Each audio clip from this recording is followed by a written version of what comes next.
دوستو لفظ اسم اعظم یہ چھپے ہوئے رازوں میں سے ایک بہت بڑا راز ہے۔ اسم اعظم کے وسیلے سے انسان کے تمام دکھ درد پریشانیاں اللہ کے حکم سے دور ہو جاتی ہیں۔ اس کے وسیلے سے کی گئی دعائیں اللہ تعالیٰ ضرور قبول کرتا ہے۔ اس کا ورد کرنے سے انسان دنیا میں کامیابی، عزت اور توقیر حاصل کرتا ہے۔ اس کا ورد کرنے والے انسان کو اللہ تعالیٰ ولایت کے درجے پر فائز کرتا ہے۔ وہ انسان اللہ تعالیٰ کے رازوں کو جان کر معرفت الہی اور قرب الہی حاصل کر لیتا ہے، اور یہ منزلیں طے کرتا کرتا وہ دیدار الہی تک پہنچ جاتا ہے۔ ملکہ سبا کا تخت یمن سے 2249 کلومیٹر فی سیکنڈ کی رفتار سے سفر طے کر کے ایک لمحے میں یروشلم پہنچ جاتا ہے۔ دوستو اس کے پیچھے کوئی جادو، جدید ٹیکنالوجی یا جدید سائنسی علوم کا ہاتھ نہیں ہے، بلکہ وہ محض دو الفاظ تھے۔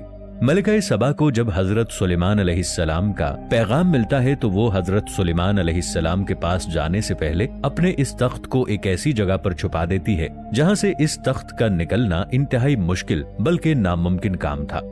ملکہ سبا نے اپنے تخت کو جس کمرے میں چھپایا تھا، اس کمرے کے آگے 7 کمرے تھے۔ اس تخت تک پہنچنے کے لیے پہلے 6 کمروں کو کھولنا پڑتا تھا۔ اس کمرے کی کنجیاں صرف ملکہ سبا کے پاس تھیں۔ حضرت سلیمان علیہ السلام نے اپنے دربار میں موجود تمام جنات اور انسانوں سے پوچھا، کیا کوئی ہے جو پلک جھپکنے سے پہلے ملکہ سبا کا تخت لا سکے؟ انسانوں میں آصف بن برقیہ اس کام کے لیے آگے آئے۔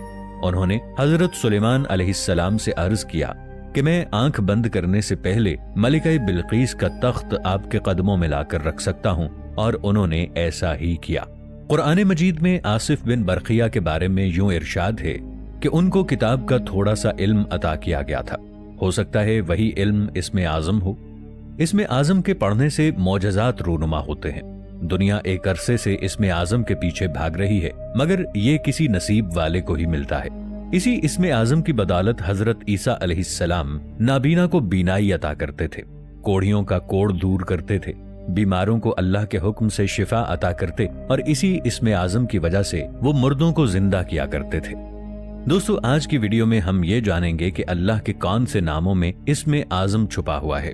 ویڈیو بہت زیادہ معلومات سے بھرپور ہونے والی ہے، اور اس ویڈیو کو آخر تک ضرور دیکھیے گا۔ دوستو اللہ تعالیٰ کا ایک ذاتی نام ہے، باقی نام اللہ تعالیٰ کے صفاتی ہیں جن کی تعداد 99 ہے۔ آپ اللہ تعالیٰ کو اس کے جس مرضی صفاتی نام سے پکار لیں، اس نام کی طاقت اور تاثیر سارا دن آپ کے ساتھ رہے گی۔ یہ اسم اعظم بھی اللہ تعالیٰ کے ناموں میں چھپا ہوا ہے۔ اسم اعظم کا ذکر زیادہ تر صوفی بزرگوں، پیروں، فقیروں اور درویشوں سے سنتے چلے آ رہے ہیں۔ بزرگوں کے مطابق یہ اسم جس انسان کے اندر سرایت کر جاتا ہے، وہ انسان دنیا کا مضبوط اور طاقتور ترین انسان بن جاتا ہے۔ اس اسم سے لوگوں کی ہر جائز حاجات پوری ہوتی ہیں۔ دنیا کا مال و دولت اور رزق اس انسان کی تلاش میں اس کے پیچھے بھاگتا ہے۔ اگر اس اسم کو حدیث کی روشنی میں دیکھا جائے تو حدیث شریف میں آتا ہے کہ آصف بن برقیہ نے جو اسم اعظم پڑھا تھا، وہ اسم اعظم یا حی یا قیوم ہے۔ کسی شخص نے جب حضرت محمد صلی اللہ علیہ وآلہ وسلم سے اسم اعظم کے بارے میں پوچھا تو آپ صلی اللہ علیہ وآلہ وسلم نے ارشاد فرمایا کہ قرآن مجید کی سورہ بقرہ، سورہ طٰہٰ اور سورہ آل عمران میں اسم اعظم چھپا ہوا ہے۔ دوستو اگر ہم ان سورتوں کا مطالعہ کریں تو جو اسم اعظم نکل کر سامنے آتا ہے وہ اسم اعظم بھی یا حی یا قیوم ہے۔ بہت سے صوفی بزرگ گزرے ہیں، ان کے ساتھ بھی یہی اسم اعظم منسوب ہے۔ اسم اعظم کی تعریف کچھ اس طرح بیان کی جاتی ہے کہ جیسے اللہ تعالیٰ کے 99 ناموں کے سوا اور جتنے بھی نام ہیں وہ صرف اللہ تعالیٰ کی صفات ہیں۔ اللہ اور اس کی ذات تک پہنچنے کا نام اسم اعظم ہے۔ ایک فرقے کے مطابق اللہ تعالیٰ کے اسم اعظم کے 73 حروف ہیں، جن میں سے 72 ظاہر ہیں، مگر ایک حرف ایسا ہے جو اللہ تعالیٰ نے آصف بن برقیہ کے علاوہ باقی تمام مسلمانوں سے پوشیدہ رکھا، یعنی وہ ایک پوشیدہ حرف آصف بن برقیہ کو عطا کیا گیا تھا۔ اسی عقیدے کے مطابق اس زمانے میں حضرت سلیمان علیہ السلام کے پاس حضرت علی رضی اللہ تعالی عنہ حضرت آصف بن برقیہ کی صورت میں تشریف لایا کرتے تھے، اور اس وقت ان کو حضرت سلیمان علیہ السلام کی طرف سے ہی اسم اعظم سکھایا گیا تھا۔ اس عقیدے کے مطابق دراصل ان وقتوں میں حضرت آصف بن برقیہ حضرت سلیمان علیہ السلام کے خلیفہ بننے والے تھے، اس لیے ان کو ایک ایسا علم سکھایا گیا کہ لوگ ان کی تجلی دیکھ کر اعتراضات نہ کر سکیں۔ جب حضرت آصف بن برخیہ حضرت سلیمان علیہ السلام کے خلیفہ بنے، جو کہ ایک خاص عالم تھے، جبکہ کچھ علماء کا خیال ہے کہ آصف بن برخیہ کی شکل میں حضرت علی رضی اللہ تعالی عنہ ہی تھے، جو لوگوں کے نزدیک اس زمانے میں آصف بن برخیہ ہی کہلائے جاتے تھے۔ کچھ عقائد کے مطابق حضرت آصف بن برخیہ حضرت علی رضی اللہ تعالی عنہ ہی ہو سکتے ہیں۔ وہ ایک خاص علم اور کامل ایمان رکھنے والے اللہ کے برگزیدہ ولی تھے۔ ان کے بارے میں یہ کہا جاتا ہے کہ ان کو یہ نام یہودیوں نے دیا تھا۔ دوستو، اہل تشیع کی کتابوں کے مطابق بھی حضرت آصف بن برخیہ کے پاس جو اسم تھا وہ یا حی یا قیوم ہی تھا۔ اس کے روزانہ کے ورد سے انسان اپنے ناممکن کام کو ممکن بنا سکتا ہے، مگر اس بارے میں بھی مختلف قسم کے اختلافات پائے جاتے ہیں، کیونکہ اسم اعظم حضرت آصف بن برخیہ کے علاوہ تمام انسانوں سے پوشیدہ رکھے گئے ہیں۔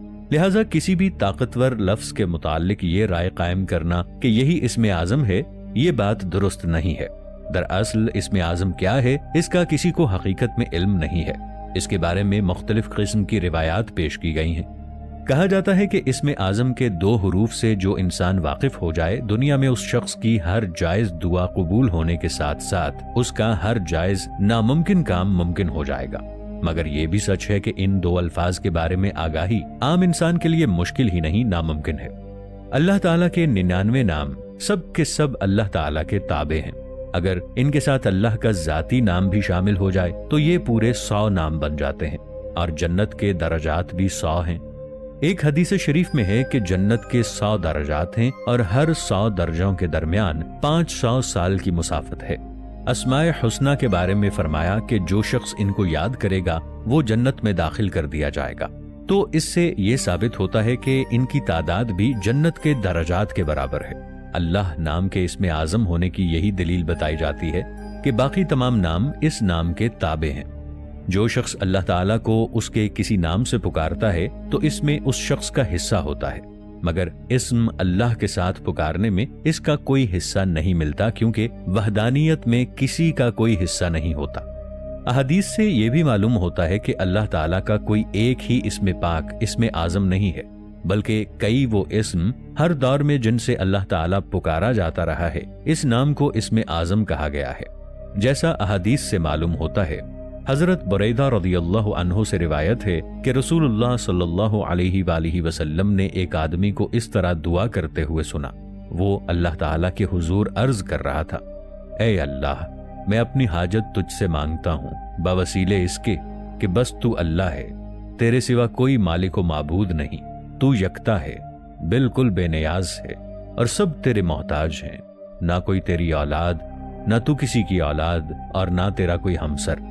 رسول اللہ صلی اللہ علیہ وآلہ وسلم نے جب اس بندے کو یہ دعا کرتے سنا تو فرمایا کہ اس بندے نے اللہ سے اس اسم اعظم کے وسیلے سے دعا کی ہے کہ جب اس کے وسیلے سے مانگا جاتا ہے تو اللہ تعالیٰ اسے عطا کرتا ہے، اور جب اس کے وسیلے سے دعا کی جائے تو وہ قبول کرتا ہے۔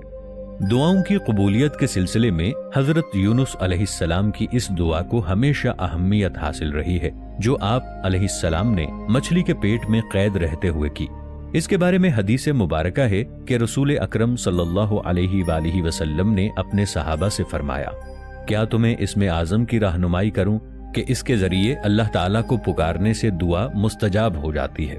اور وہ دعا حضرت یونس علیہ السلام کی دعا ہے جس نے تاریکیوں میں آواز دی، لا الہ الا انت سبحانک انی کنت من الظالمین۔ یہ دعا صالحین نے ہمیشہ یاد رکھی اور تسبیحات کا معمول رکھی۔ اولیاء کرام، فقراء نے اس کے اذکار سے منازل عشق طے کی۔ اس دعا کی وجہ کچھ یوں بیان کی جاتی ہے کہ حضرت یونس علیہ السلام نے ایک طویل عرصے تک لوگوں کو توحید کی طرف دعوت دی، لیکن لوگ صحیح راستے پر نہ آئے بلکہ کفر و شرک کا راستہ اختیار کیے رکھا۔ تو حضرت یونس علیہ السلام اپنی قوم کی بے ایمانی سے تنگ آ کر، ناراض ہو کر آبادی سے باہر نکل گئے اور قوم کو عذاب کے حوالے کر دیا تھا۔ تو اللہ تعالیٰ نے انہیں کشتی کے ذریعے مچھلی کے شکم تک پہنچا دیا۔ گویا حضرت یونس علیہ السلام کو مچھلی کے پیٹ کی قید میں رہنا پڑا تو انہوں نے اعتراف کر کے توبہ کی کہ مجھے قوم کو لاوارث نہیں چھوڑنا چاہیے تھا۔ اگر میں ایسا نہ کرتا تو اللہ تبارک و تعالی مجھے مچھلی کے حوالے نہ کرتا۔ حضرت یونس علیہ السلام نے مچھلی کے پیٹ کی تاریکیوں میں آواز دی، لا الہ الا انت سبحانک انی کنت من الظالمین، جس کا مفہوم ہے کہ پروردگار تیرے علاوہ کوئی الہ نہیں، تو پاک اور بے نیاز ہے اور میں اپنے نفس پر ظلم کرنے والوں میں سے تھا۔ تو اللہ نے ان کی اس دعا کو قبول فرمایا اور انہیں غم سے نجات دے دی۔ حضرت یونس علیہ السلام قوم کے پاس پلٹ گئے اور قوم بھی حضرت یونس علیہ السلام کی باتوں پر عمل پیرا ہو کر دائرہ اسلام میں داخل ہو گئی۔ اس دعا کی شان نزول کو سمجھتے ہوئے مصائب اور روزمرہ زندگی میں ہونے والی خطاؤں کی وجہ سے یہ آیت کریمہ پڑھتے رہنا چاہیے۔ اس میں بھلائی اور ترقی کی ضمانت ہے۔